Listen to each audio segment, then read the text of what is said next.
to go live when you want to go live. Cool. Ready? Good? Yep.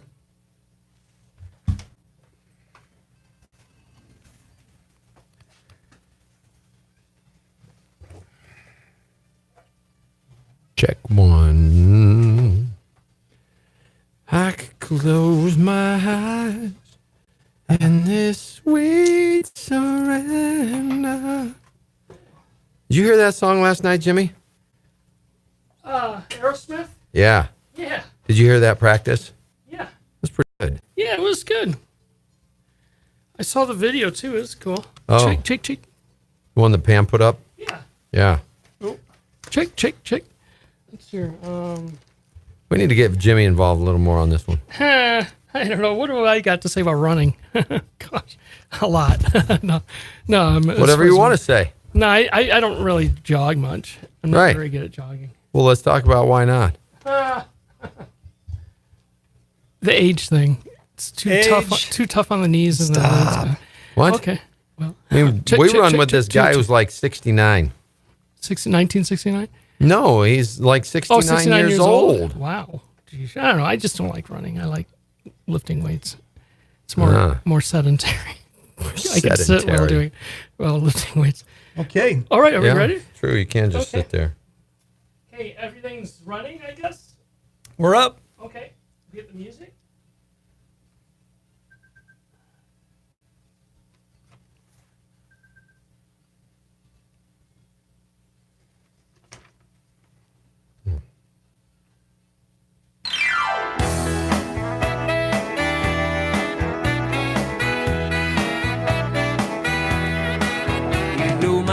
You're listening to azradio.live's production of our Multisport Mojo podcast featuring Steve Harper and Captain Kirk Taylor. You can hear the Multisport Mojo wherever you get your podcasts. Now, without any further ado, here's Steve Harper and Kirk Taylor. Hey, welcome all you triathletes, swimmers, riders, runners, newbies, and 10-timers, 8-hour finishers, or 16-hour survivors. We're age group gurus, doing the homework, gathering the insights, answering your questions to make you faster, fitter, and fresher in triathlon training, and especially on race day. I'm your host, Steve Harper, with Multisport Mojo and TryGearGuru.com, and alongside me is my good buddy, Ironman certified coach Kirk Taylor. Kirk. Hey. Hey, we're both age groupers, Ironman, triathlon, and marathon vets, and everything else in multisport in between, here to get you from start to finish. Remember to like us on Facebook at Multisport Mojo, all one word, where you can weigh in and ask questions, and we'll answer them in an upcoming podcast. Follow us on Twitter at #MultisportMojo. Subscribe to our YouTube channel at Multisport Mojo. Go to TryGearGuru.com for more content, insights, and great prices on everything triathlon. We'd also like to thank our sponsors, Try Hard Triathlon Coaching, specializing in getting you across the finish line in your first triathlon and beyond. Contact Try Hard, Try Hard on their Facebook page at Try Hard Coaching. azradio.live, your home for independent music artists. Discover them here and promote the betterment of your community. Hope you're listening.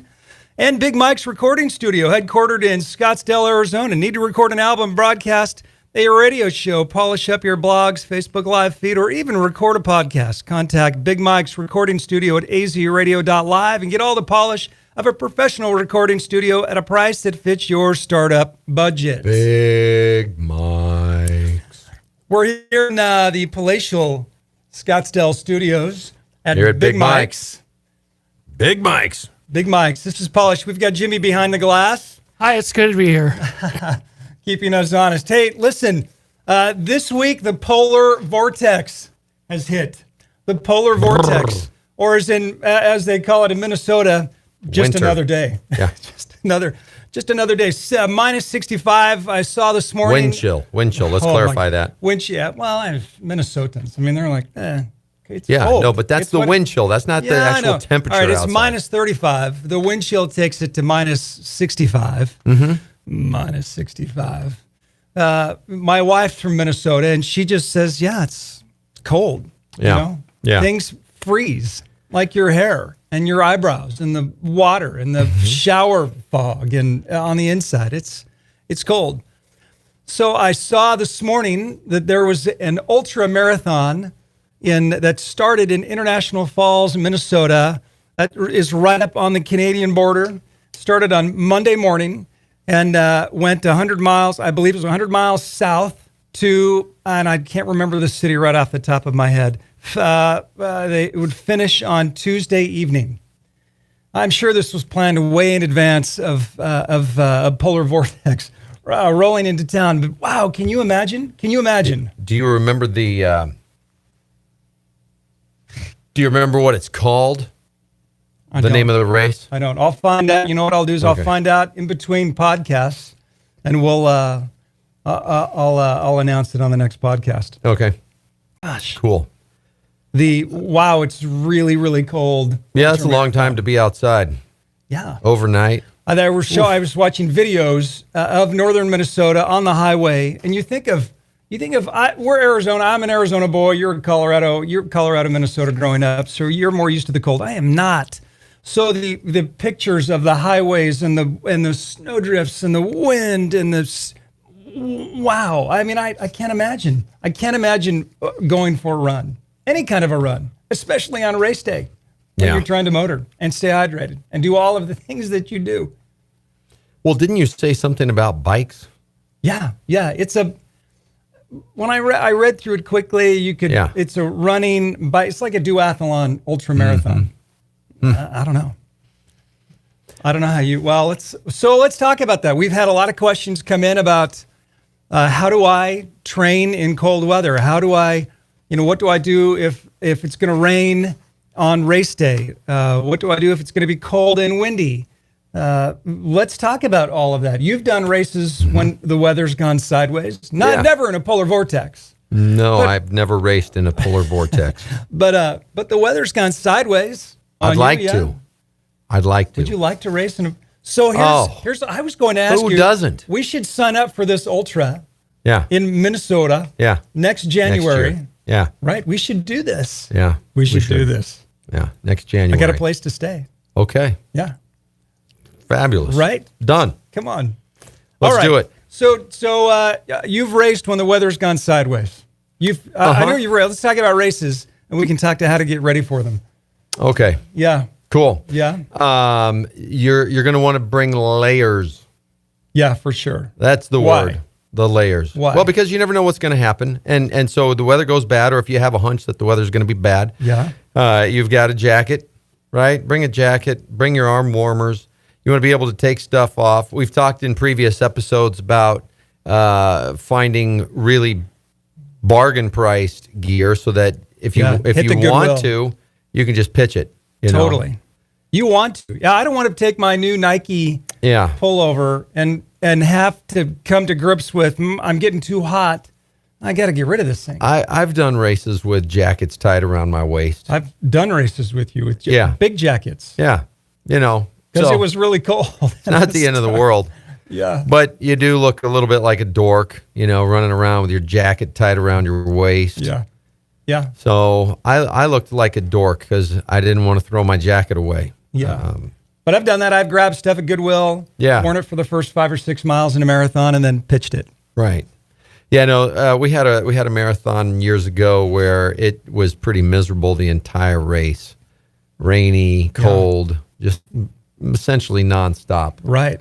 Yeah. So what do you do? I mean, I remember I never got warm. Yeah. I got kind of comfortable, but my hands I had cotton gloves on, sock gloves that you wear in marathons to stay. Yeah. They were soaking wet the whole time. Yeah, no good. And so it was cold, and so my hands were cold. And it seems like for me, if my hands are cold the whole time, I'm cold. Yeah. Oh, sure. Yeah, you got swim mitts. Oh. That's what you're going to want to do. That you would wear with your wetsuit. Oh. Yeah, swim mitts. Really? Sure. Are you just making this up? Are you serious? I don't know. It just came to me. Well, the show's done by inspiration. Mm-hmm. I have running gloves that I wear when we train that I'll wear every day. Mm-hmm. And I think they're not waterproof. I think they're water resistant. Right. They get wet, but they keep my hands warm. I think those are good. Those are good Nike running gloves. I'm not pitching, but that's what I've got. And if you want to keep your gloves dry, another option that's very, very economical would be food servers gloves. You could just put the little plastic thing over your gloves. Yeah, that's a great idea. Now the problem is they don't let the water in, but they don't let the water out either. So you're going to get a lot of condensation inside that glove if you keep those on. So whatever you can do, keep your hands warm. Yeah, Right. if you've got a pair of Gore-Tex gloves, awesome, great. I love the Gore-Tex. It's quote a breathable fabric, but supposed to keep you dry. Right. So yeah, I've used a lot of Gore-Tex with climbing and backpacking, that sort of thing, and yeah, it definitely works for the running. Another option when the weather goes sideways and you're in a race and it's raining and you grab an umbrella from a spectator. They have them. And what are they going to do? They're going to run after you? Exactly. You just run faster. You just take off with an umbrella. I mean, guys will carry flags. So why not carry an umbrella? Right? It's a Mary Poppins kind of a look. That's right. Yeah, sure. Why Well, not? you'd certainly surprise. They wouldn't see it coming.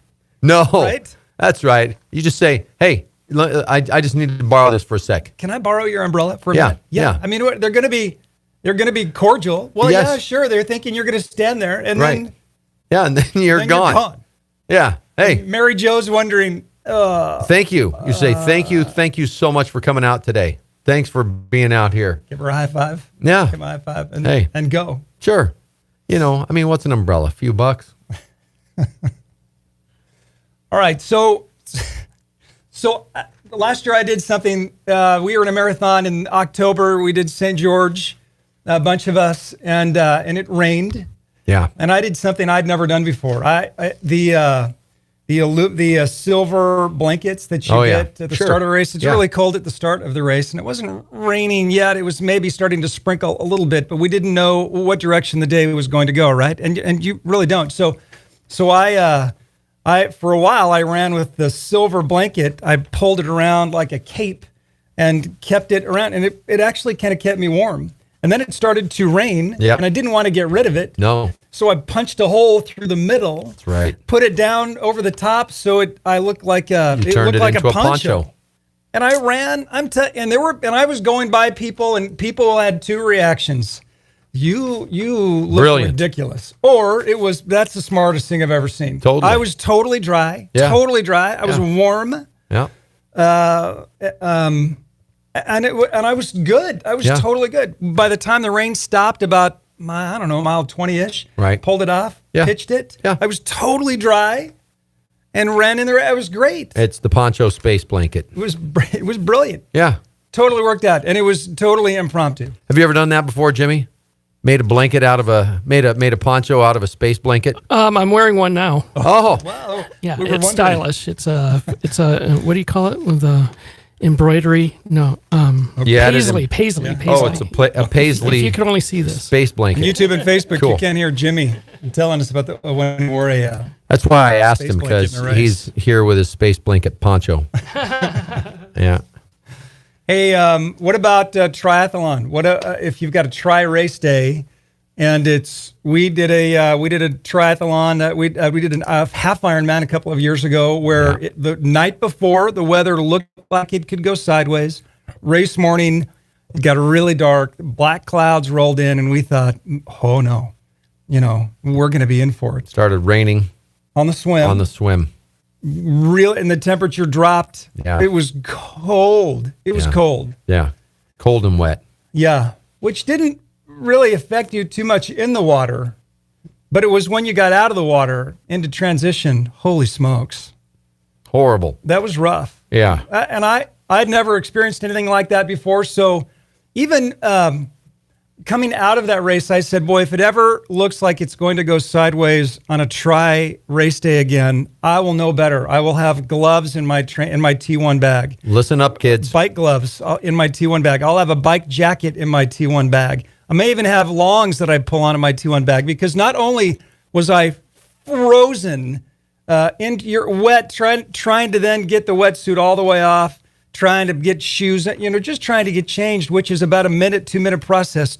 I couldn't even feel my hands. And then got on the bike, and now you've got the wind coming into you, and I'm at mile 5 or 6 or 7.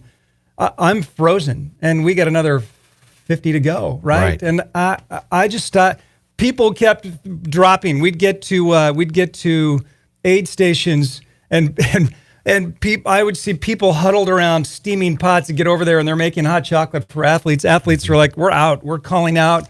I've called a van. They're going to come pick us up. There's no way. At mile like 10, bailing, dropping out because it was so cold. And it could have been alleviated if you'd have been prepared. I got to 20 at the top of a hill in St. George. The brown van of life came by. I said, "Are you okay?" And I was stopped just trying to gather my wits and try to warm up. I couldn't feel my hands, couldn't feel my toes. And I had a big descent coming, and I was thinking, okay, is it safe for me to keep going? Because I couldn't hit the brakes real well. I couldn't, couldn't do anything. And you get going on a clip, and it's the guy yelled, "Hey, do you need anything? Do you need?" I said, "Oh man, if you feel like it's going to happen. Hey, if you have a jacket that I can," and a gal that was in there said, "Yeah." Yeah, man, I didn't care. She had a bike jacket, and boom, she handed it to me. Put the bike jacket on. Man, huge difference. I gave her a hug at T2. She came to get her jacket. What a lifesaver. So she dropped out. She was an athlete. She was out. She was an athlete who dropped out. They'd picked up. They were coming by, saw me, pulled up alongside me to pick me up. Grabbed the jacket, made all the difference. Rained the whole run, but, you could manage at that point. You can manage your speed, but being cold on the bike. Oh, whew. Yeah, it's miserable. So what have you done on cold rides? Especially, so race day, you want to be prepared for sure, but cold rides, tell me about cold rides. Well, there's a lot of gear out there. So check it out on Tri Gear Guru or Bike Gear Guru. Ride Gear Guru. Yeah, Ride Gear Guru. That's what I meant. Yeah. So get your, there are booties that you can put on over your biking shoes. Dress me if it's going to be a cold race day. Dress me. What should I put on? Yeah, you're going to want your booties. Right, waterproof. The neoprene booties you can put on over Slide those up over your shoes. Right, yeah, and there are holes in the bottom of them so that you can still clip in. And listen, it's going to be a slower day. If it's raining and it's cold, you're not going to PR. You may get a PR for the coldest race that you've done, but you're not going to PR. So put the booties on if it takes you another 60 seconds. It doesn't matter. It's better than being one of the wussies gathered around the hot chocolate pot. Dude. Yeah. Weak sauce. Weak sauce. Dude. Come on. Let's go. Come on. Okay, booties. That's right. Yeah. What else would you put Obviously, you're going to want a jacket and or arm warmers so that you can layer. Right? Get those layers going. Here, good rule of thumb, right? Yeah. The outside temperature, whatever it is, if it's 50 or 40, or if it's cold, it's in the 30s, right? Once you get going, it will feel 10 degrees warmer. So dress for once you get into a rhythm. The layers are smart because then you can drop a layer because it's going to feel 10 degrees warmer. And 10 degrees, and you felt it, is when you get too warm. And then you think, do I get rid of this or do I not get rid of this? If you dress intentionally to drop something, you're good. Yeah. So doing layers. So you're saying arm warmers or a jacket. Or both. Yeah. A long sleeve shirt. Yeah. And at that point, like you're saying, aerodynamics may not really be the main concern. Right. You just survivability at that point. Yeah. I have bike gloves. Yeah. Not the regular bike gloves, fingerless, but cold. Well, They look like ski gloves. Yep. But they've got grips so you can shift easily and grab a hold of everything that you need to do, stay nimble. Full-fingered bike gloves. Yeah. And then you probably are going to want to consider, if it looks like it could be cold or stormy or whatever, get yourself a headband that goes around your ears. Oh, smart. That's smart. I've seen you do this. Oh, it's a lifesaver. Yeah. You do it on cold runs. I do. Yeah. Yeah, because your ears will get cold and you lose a lot of heat out of your head. So you got to protect your top, your noggin. Yeah. So little headband, keep your ears warm. Yeah. I'll tell you what I would love to hear from people who have done the Lake Tahoe Ironman. Man. Because I've seen pictures and read stories. We'd love to talk to somebody who has experienced that. We were talking about cold weather when you have athletes that are getting on their bikes in their wetsuits because it's so cold. So they just say, no, thank you. I'm not opting for a wetsuit stripper. I'll leave it on. Thanks. I'm just going to bike with this thing on. Those pictures look like the Minnesota highway pictures we see going on right now. We want to talk to somebody who has done that. I would love to have that discussion.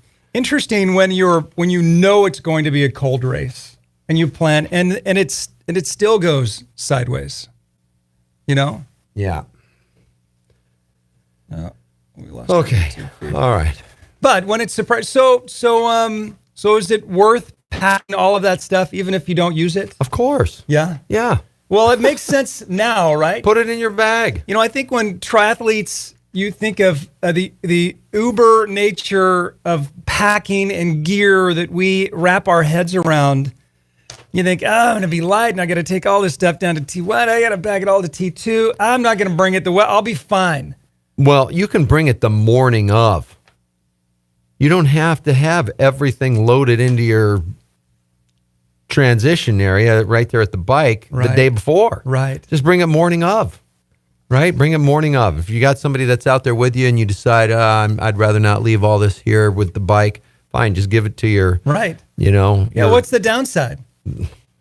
Right. There is none. You don't use it. No. So it takes up a little more space in your bag. A little. Yeah. Holy cow, the Converse. Let's see. What about windy? Have you ever had a really, really windy ride or run? I mean, it may not have been cold, but really, really windy. Oh, sure. Yeah. Yeah, lots. I mean, both in training and during races. Yeah. Notoriously, the Ironman Arizona, that bike course is notoriously windy, very, very windy. Right, Kona, you get the headwinds going out, you get the tailwinds coming back. Yep. Talk about what strategy for wind. Maybe you don't have to dress as much for it, but you got to wrap your head around it for sure.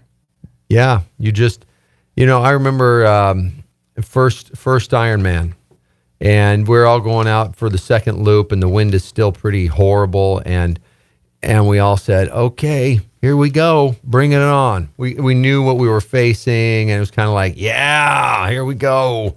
A lot of it has to do with your mindset, because obviously there's not really anything you can do about the wind. Right. So you've just kind of got to suck it up and do you have any strategies? Be ready. Anything you do when you're on the bike?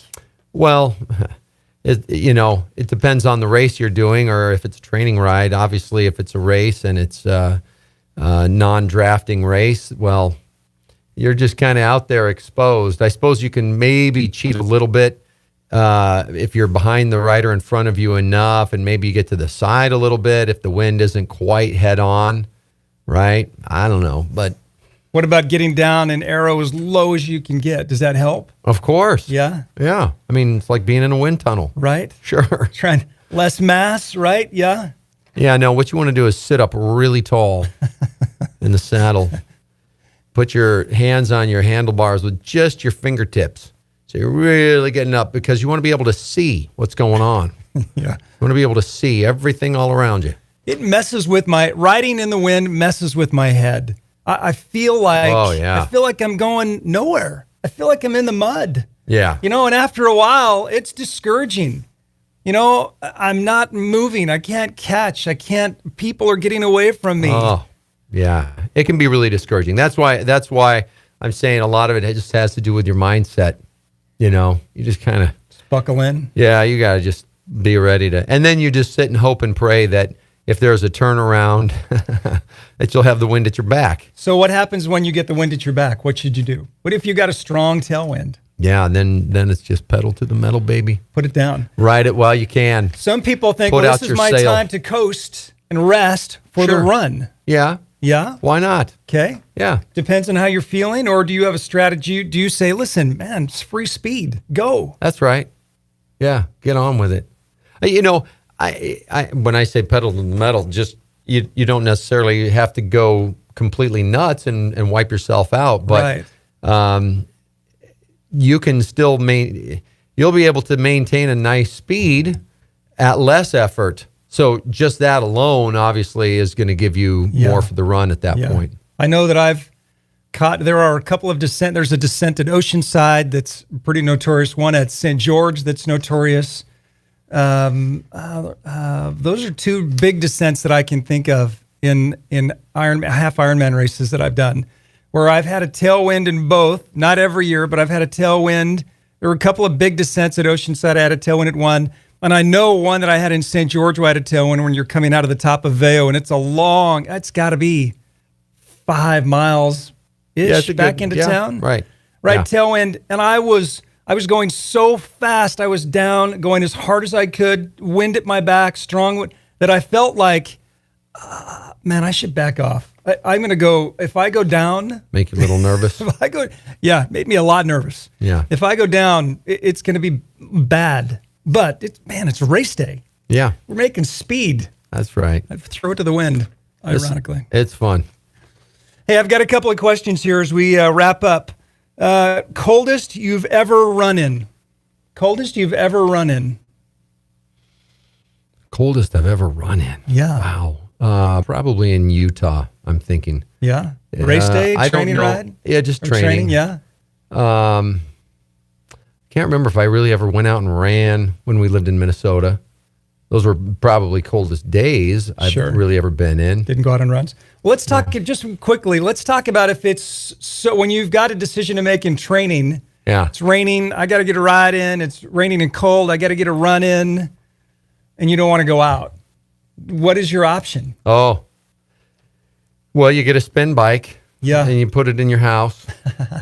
And you put it, so you can see the TV right there. Maybe you get your computer set up, and you got Yeah. Do you like this? Now, what if I live in cold weather? We got a buddy who lives in Denver, Colorado. Winters, he's got snow on the ground. Not a whole lot of riding days. Join a gym. Gym memberships are so cheap. Join a gym. Go spend some time on the treadmill. Yeah. Sometimes the hardest answer, just going out in the cold, isn't necessarily always the best answer. I don't know. Or you just dress up. You just dress. You put on your parka and your galoshes. And you go. Yeah. There's something What's glorious coldest you've ever running run in the rain. Coldest I've ever run in. It's got, we've done some training runs in Arizona, ironically. No. You know what? We were in it was a summer trip. We were in Wyoming, and the temperature had dropped one night, and I got up for an early morning run and didn't want to miss it, and I was bundled up, and it was cold. It was cold. Yeah. Colder than I'm certainly used to running here in Arizona, so I didn't have the right gear, right? I didn't have gloves, right? I was out in a shirt and shorts and shoes, and boom, and I went. I don't know what the temperature was, relatively not to Minnesota, but to me, that was, but, badge of courage, bam, right there, did it. That's what it's all about. Hey, in the next podcast, we're going to talk about something we may be a little more familiar with, and that's how to run or how to train and race in the heat.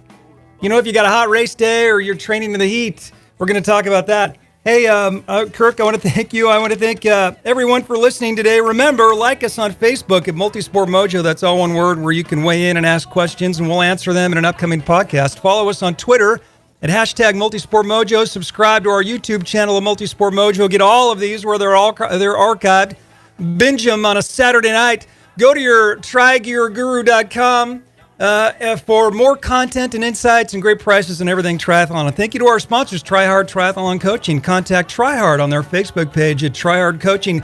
azradio.live, your home for independent music artists. Discover them here and promote the betterment of your community.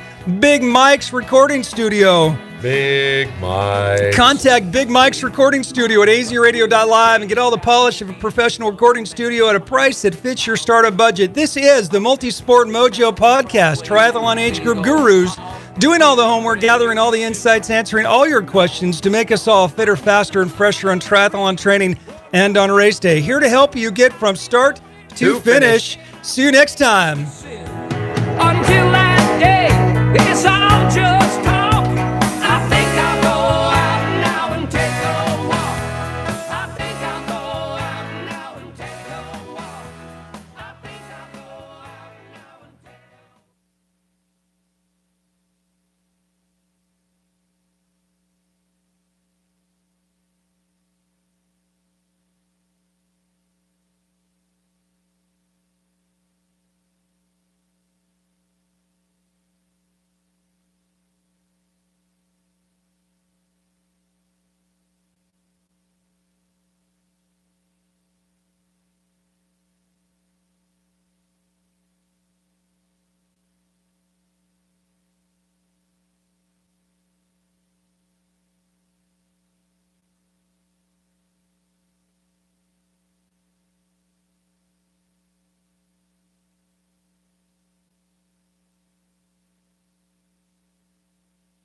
That needs to be the first thing we record in the recording studio. What's that?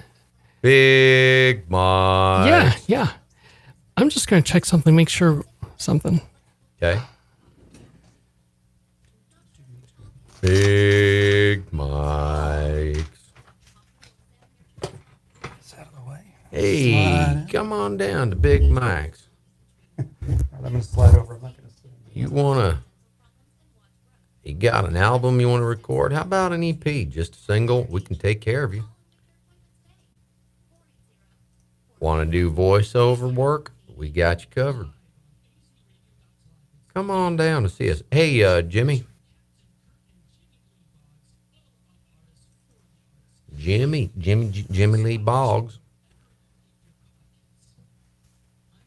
It's a beautiful day at Big Mike's.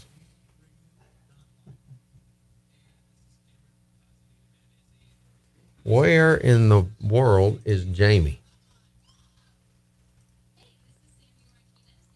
All right, let's do it.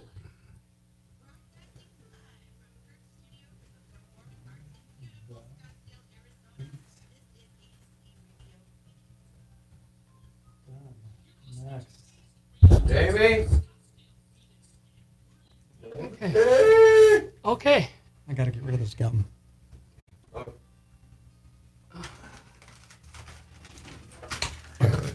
Okay. Oh. You Pardon. say go, I'll That's hit good go. base. Good base. Oh, that's so foul. Jimmy, you give me the green light and I'll press go. Okay. It's the barbarity. Making sure everything's good.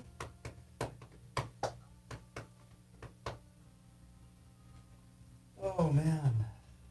Okay, we're go. All right.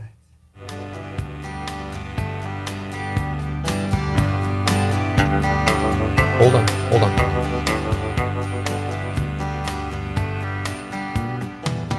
I got a letter telling me a friend had passed away.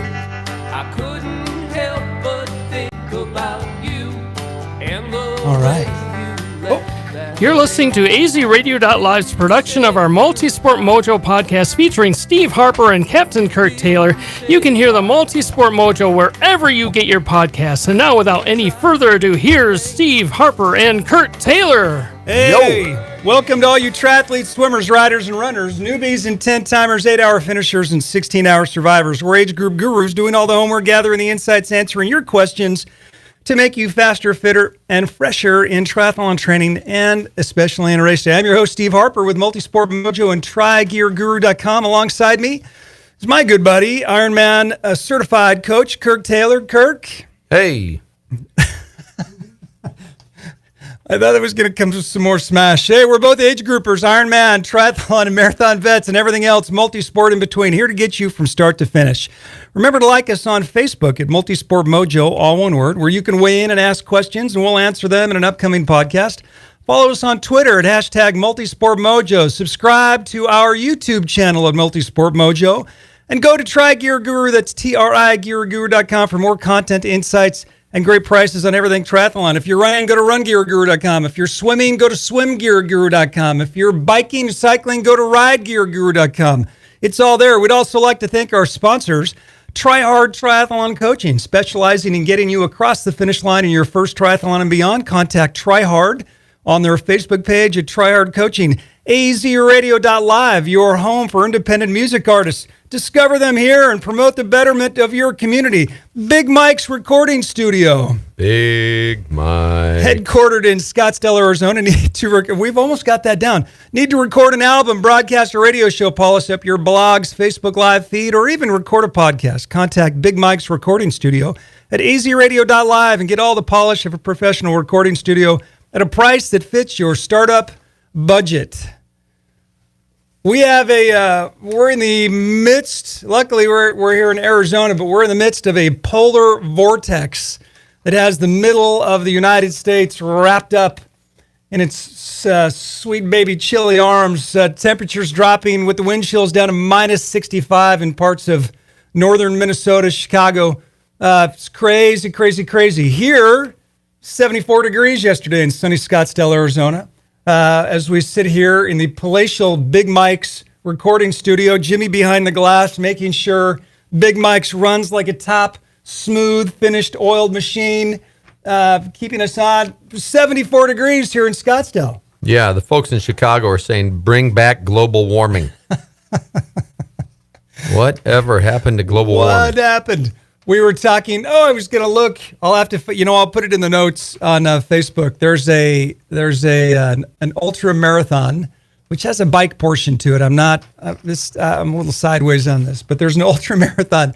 Northern Minnesota started in International Falls, right up on the border of the Canadian-Minnesota border. Started Monday morning. They were going to run it all the way through Tuesday evening. Temps dropping way into the low minus 30. I know it was 30, minus 35. Wind chill was going to take it south of there. Wow. Luckily, we don't have to deal with any of that when we're training. They have Gatorade Arizona. popsicles available on the course. They're available in the store. In the bottle. Buy them on the shelf right now. Yeah. You threw me. I was thinking, wow, how good would a Gatorade popsicle be? I kind of lost my train of thought for a second. In marathons, they have Otter Pops. Gatorade, take note. Here's how you make your next quadrillion Gatorade popsicles. Gatorade Otter Pops for marathons. Frozen. Right? How good would that be? Oh, dude. And put a little caffeine in there if you could. There you go. For the back end of the race. Right? I could do it. Coke just doesn't do it for me. But if it was a caffeinated Gatorade Otter Pop. Yeah, frozen. I'm at mile 22. I'm there. Yeah. Who wouldn't want that? Dude. Okay. Well, what an intro. We want to talk today. In our last podcast, we talked about what happens when you train a race in a polar vortex. Not really a polar vortex, but when the weather goes sideways, it's rainy, it's cold, it's windy, and this is not what I trained for, or this is not this is not the race day I wanted, or how am I going to get out and train? We talked about all that in the last podcast. This podcast, we want to talk about the heat. Now, something we're much more familiar with. Hot training days, hot race days, hot. When you look at the temperatures and you say, normally you would say, an 80-degree finish, that's beautiful. On a marathon race day, you think, good heavens, that's going to be a warm finish. How am I going to make it? How much am I going to drink? What am I going to wear? When is sunscreen coming? When are the cold washcloths? Do I drink Gatorade? Do I drink water? Do I bring my own stuff? And then training, how do I train? If I know my race day is going to be hot and I'm training in the heat, how do I train and acclimate myself to stay hydrated and stay fresh? It's a whole different set of issues. We live here in Arizona. We do spring races, we do summer races, we do fall races. So for those summer, fall races, we're getting up for runs at 3:30, 4 in the morning to beat the heat. Very early. Yeah. Talk about the hottest run, the hottest race, your hottest race day. What takes you back? The hottest race day in memory for you. Do you remember? Yeah, probably would have been, let's see, it would have been an Ironman Arizona when they first started doing them down here. It was in April, beginning of April. And I want to say, what year was it? 2008? Yeah, I think maybe it was 2008. It was the last April race, and it was super Before they moved hot. it to October, right? November. November. Super hot, super windy, just absolutely devastating. It was double the normal DNF rate. It was way up there. Do you remember what the temps were? Yeah, it was in the 90s. Oh, yeah. What were people thinking going like the day tents, before? The tents were full. Everybody's getting an IV. Wow. It was That's rough. very, very hard. Just really challenging day. Sunny, relentless. It was windy out on the bike. Sunny, hot, and windy out on the bike. Yeah, I mean it's hard to sort of conjure that up right now in my mind when it's chilly out or in the evenings or it's just so nice out right now. Yeah, I know. My mom says I have a thyroid problem. My mom says I have a One lot of many. problems. Yeah, Exactly. That was too easy. That was a softball. Yeah. So, hey, but I did go to the doctor yesterday. You know, my mom said, hey, you need to go to the doctor. You're 50 years old now, so you have to go to the doctor. I try to avoid There's the doctor only one at all thing you costs. go to the doctor when you're 50 years old for. That's to put your mom at ease. I think that's why you go, Okay. right? Well, I don't know, and to make your wife happy. yeah. So, Yeah. Well, so I went. But there's only one. There's one primary driver taking you to the doctor at 50 years old. Yeah. Yeah. The You can say to check my blood pressure, cholesterol, No. my cholesterol levels. Moon River. That's my buddy would say. Doc, that's a shout out. Yeah. Go get your colonoscopy when you turn 50. When you get the black 5-0 balloons, when you walk into the surprise party, it's time to schedule a Did you do that, colonoscopy. Jimmy? I'm doing one right now. I had to say that. See, that's two softballs. That's Oh, two bro. softballs. That's good. We're just gonna. We're keep in the teeing middle them of a up. procedure here. What you can't see in the control booth. Well, listen. Did they talk about? Did they? Well, I'm sure that race. I'm not sure what would feel better: the colonoscopy or a full Ironman in 90+ degrees. I'm Oh. not sure which one you'd opt The for. colonoscopy for Oh, sure. man. Well, sure. Because then, you know, the doctor says, so the rest of the day, you're just going to have to kind of lay there. I said, it sounds like what I do every day. No different. I do this. You just Yeah. want me to turn on my stomach. Yeah, And you're going to put me out. I can do that. Sure. I'm going to walk a little sideways Sounds- this afternoon. Sounds pretty easy. Pam. But that, no, that race was a tough race. It was a very hard Did day. they talk about it in the athlete briefing the day or the couple of days before, saying, okay, everybody, now listen, it's going to be a warm one? I'm sure they did. Yeah. Yes. That's the right answer. I don't think you went. They did talk about it. I don't think you went. I don't think you went because you're an Arizona guy. You're thinking, I got this. I don't know. I know what to get in for. probably what would didn't you go. have said? What would you have said at the athlete briefing to all of the first timers that are thinking, oh no, it's going to be 90 and I'm from Des Moines? Yeah. At that point, you say the pool at your hotel probably looks pretty good at this point. Really, you need to really ask yourself if you want to do this. Give me 3-4 things that I absolutely should do in getting ready for the race. If it's Okay. it's tomorrow morning. Yeah, let's talk about a few tips that I don't know that you're going to necessarily read or find on Google. Okay, that's why you tune in to the Multisport Mojo podcast to get the little secrets that you're not going to find anywhere else. Okay, first of all, be generous. Don't be a Scrooge with your body glide. Number one. And number two, have an extra stick of Body Glide in your transition bag. Wow. Okay, so you're going to put it on in the morning when you're getting your wetsuit on, right?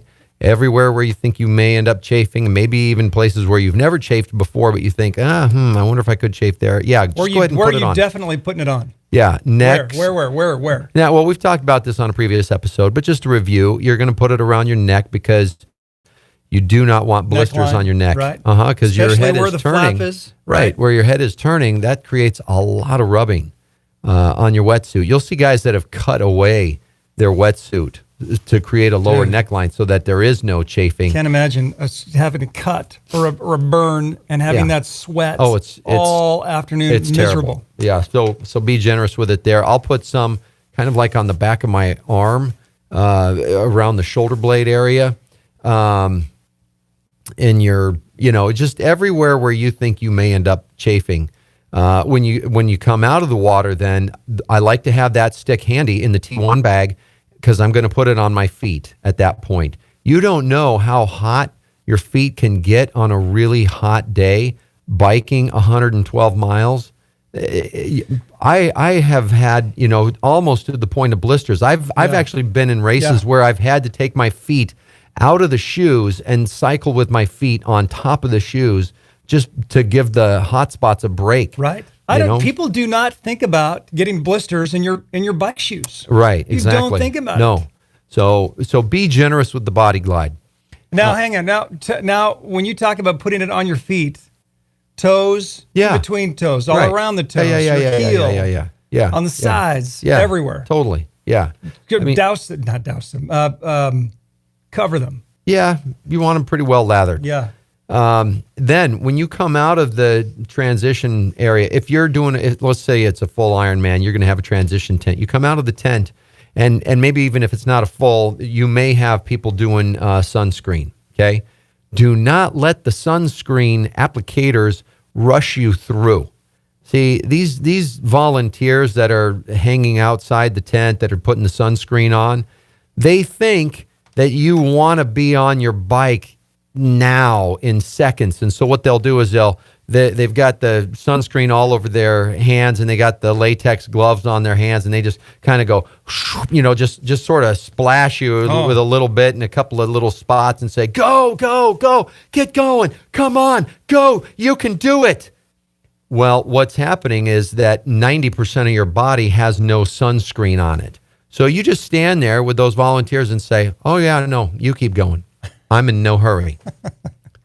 Please. Hopefully you've learned that on a training ride. I learned that the hard way by getting sunburned, and the sunburn is the most painful thing for the next 2 weeks after an Ironman. And I'm thinking, look, my legs don't hurt anymore. I've totally recovered from this race, except for this dang sunburn. I can't sleep. I can't shower. It's just really, really painful. Yeah, so I don't let them hustle me through the sunscreens. No, on me. It's all covered every inch. Every ears, on the ride especially. Totally. Ears, the back of your neck. Absolutely. The top of your legs. Yep. The back of your calves. Everywhere you've got skin exposed.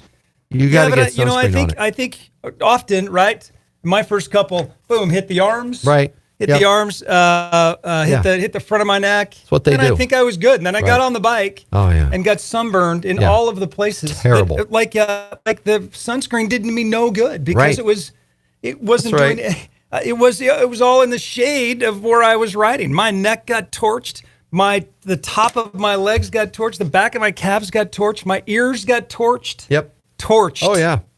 Yeah, you can get fried pretty bad. Dude, and then you get off the bike and get on the run, and those your tri shorts come down a little bit and they rub on that. Oh man, I'm telling you, that is misery. Yeah. Misery. Yeah, try doing a marathon after you've been sunburned for 6 hours. Oh. Right? Think about it. You go to the beach and you get sunburned after you've been out there for a few hours or whatever, and you're walking back to the cough and sore and you can hardly even bend. Yeah, try doing a marathon like that. Yeah, it is not. It's not the time to go out and work on your tan. And we know in Arizona it takes half an hour to get sunburned. You know, and to get torched. Now you're at the 1 or 2 hour mark. You're red and it's blisters and it's badness. So sunscreen, not just a little, lather. And it doesn't matter if you look like a ghost. Doesn't matter. Who cares? You're good to go. All right. Glide on the feet. Yeah. And on the wetsuit And coming the sunscreen everywhere. Sunscreen coming out. All right. Another tip. And then you got to make sure you're staying as cool as you can while you're out there on the course. So what that means is when you're going through transition and they hand you a big full water bottle, use it. You don't necessarily have to drink the whole thing, right? I mean, you're going to drink the way you've trained and the way you know how to. And if it is hot, you're going to want to take in extra fluids. But use that water. Dump it over your head. Wherever you need to pour that water just to keep yourself cool. Do you like to put the water over you? I will. When you're on the ride. Yeah. Oh yeah, sure. Just douse yourself. Absolutely. I mean, the only thing that sucks about it is when the water comes splashing down into your glasses and then your glasses are all messed up. But I do like being wet and then going on the ride and having that what was a hot breeze at least be a cool breeze. Yeah. For a little bit, brings your body temp down. Super nice. Absolutely. What about now in races they have Gatorade Endurance? Yeah, speaking of Gatorade, I'm glad you brought that up. It turns out that Gatorade, because of the formula and the chemicals that are in Gatorade, it actually has a greater heat transference. Explain that. So the cooling effect that you get from Gatorade is even better than water. How about that? Yeah, so if they are handing out Gatorade on the course, again, same principle. Drink some, but then you're going to use the rest of it to pour all over yourself. You stop. Now here, in all seriousness, Gatorade Endurance is what they'll use on races. All the Ironman races use it. It's what you halves pour and on the fulls. person who's in second place who won't get off your wheel. Hey, you just start, get Just get aim that the bottle sport back. top. Oh, That's dang why it, they I have missed my sport mouth tops. again. Bam. I missed You my start taking Whoops. shots. Get off my wheel. Yes. But I know for most of us, we buy the Gatorade off the shelf. It's the regular Gatorade. Regular Gatorade and Gatorade Endurance, two completely different mixes. A lot more sodium, a lot more electrolytes. It tastes a lot heavier. You don't want to water it down because that doesn't help you at all. So I would encourage you going into a hot race to train with, or at least do some rides with Gatorade Endurance. You never want to do anything for the first time on race day. And if hydration is such a big deal on race day and you don't like the taste of the Gatorade Endurance, you're in trouble. Well, I may have to take the other side on this one. I don't have a problem with watering things to taste, because if you can't choke it down, it doesn't do you any good anyway. Yeah. Right? And if it's just going to make you sick or sit really horrible in your stomach, Right. it doesn't do you any good. So, Well, I would say start drinking it before you get to race day so you're kind of used to it. well, yeah, sure, absolutely. I agree totally. But for me, like as an example, and I think a lot of people feel this way about gels. When you're doing gels, you pretty much have to do it with water, especially if it's cold Agreed. outside and the gel is really firm. Oh, yeah. Right? If it's not very liquidy. It's hard to get down. Oh, yeah, it's like trying to choke down a piece of taffy or something. Yeah. That you haven't completely chewed up. Right. So, yeah, you got to do stuff with at least for me, take the water, with your gel or with your Gatorade. I tend to drink more water. I personally tend to get the electrolytes from capsules and things like that. Okay. Like a hammer capsule. Yeah. Yeah. Easier to put down? Is Well, that for why? me, yeah, More because I don't like concentrated? drinking a whole lot of Gatorade. Yeah. I just Do you like drinking water on a race day? Yeah, absolutely. I'm all about the water. Yeah. I've never really done Coke on the race. Right. Yeah, I don't know. Red Bull? Oh, well, I never do that. Yeah. I did a cup of Red Bull at an Oceanside half Ironman a couple of years ago out of desperation because it was warm and there were drinks and it was the last thing in the thing. And I was boom. And I got to the Red Bull and they handed me a cup. Yeah. Okay. Bam. And I don't like the taste of Red Bull. It's a little bitter for me or way too strong for me. Harper looks at the aid station like a open bar. He's doing shots. He's doing Red Bull shots. This is the guy, says the guy Gatorade shots. who takes goose and says, I don't, gimme, and stuffs his pockets and gets to a finish. What, did you not need all those goose? No, I needed them. I need them for training. That's right. Yeah. This is free nutrition. That's why I wear a fanny pack for the race. You don't?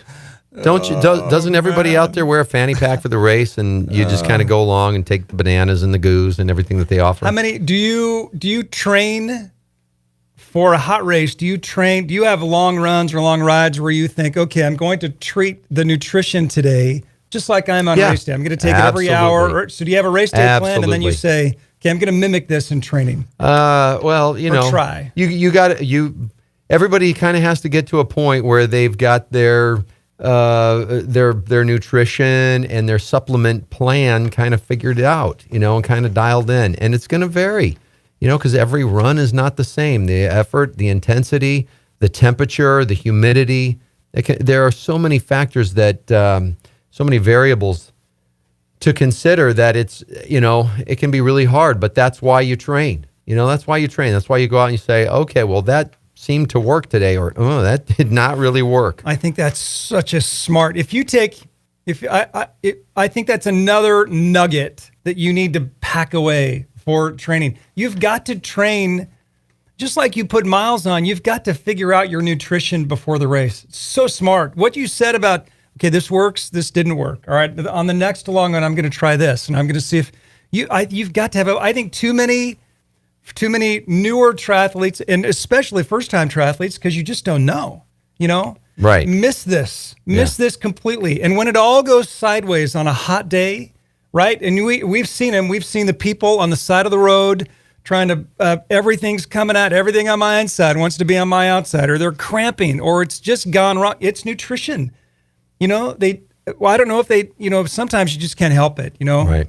I mean, the pros, we see pros every year in the biggest races of the year get to some point in the race and say, yeah, my stomach just won't come back, So sometimes it can't be helped. But gosh, everything you can do ahead of race day in training to work through to get to where you feel comfortable on race day. What a confidence builder on race day, on a hot race day, the day before when everybody else is freaking out.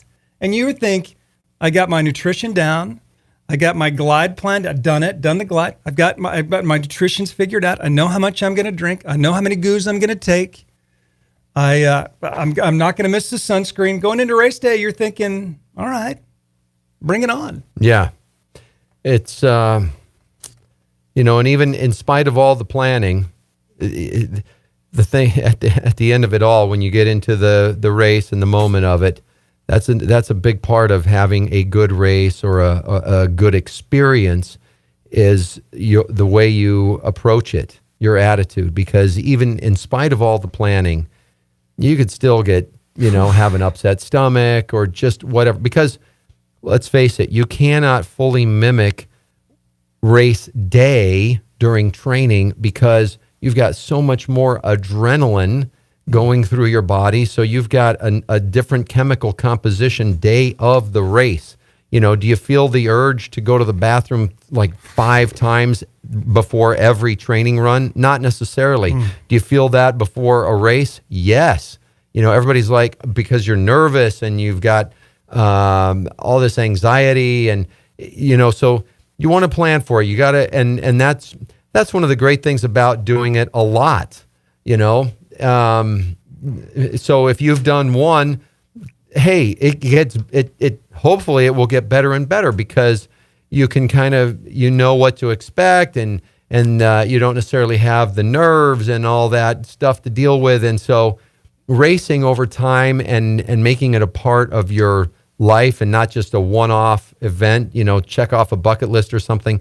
That's one of the beautiful things about triathlon or running or whatever, these sports that can really last for decades into your life, is that the more you do it and as you do it over the years, it becomes more enjoyable, It becomes just a part of your lifestyle and who you are. And because you've got it dialed in. Yeah, and a lot of those questions dialed in. Right, and you've had experiences where things didn't go the way you had planned.